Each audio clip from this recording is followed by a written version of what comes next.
ఒక ఊరిలో ఇంతింత పెద్ద కళ్ళేసుకొని ఒక చిన్న కుక్క పిల్ల ఉండేది.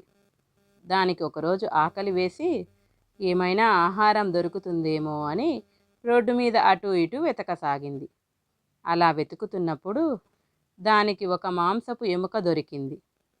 ఆ ఎముకను నోట పట్టుకొని అది ఒక చెక్క వంతెన పైకి వెళ్ళింది.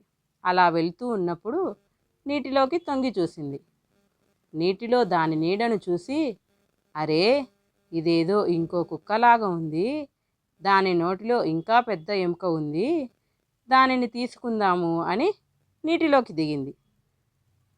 దానికి తెలియదు కదా పాపం అది నీడ అని. నీటిలోకి దిగేసరికి ఎవ్వరూ లేరు. మళ్ళీ పైకొచ్చి చూసింది. మళ్ళీ కనపడింది. అరే అని అటూ ఇటూ చూసింది. సరే, నేను గట్టిగా అరిస్తే అది భయపడి ఎముకను వదిలేసి పారిపోతుంది అని నోరు తెరిచి గట్టిగా అరవబోయింది. ఇంకేముంది, దాని నోట్లో ఉన్న ఎముక కాస్త నీటిలో పడిపోయింది. అప్పుడు కానీ దానికి అర్థం కాలేదు నేనెంత తిక్కదాన్ని అని.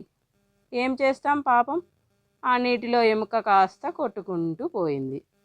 ఇక తలదించుకొని చేసేది ఏమీ లేక ఈ కుక్క సైలెంట్గా వెళ్ళిపోయింది.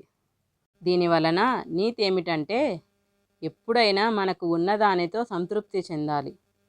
లేనిదాని కోసం ఆశపడినా ఆరాటపడినా మన దగ్గర ఉన్నది పోతుంది.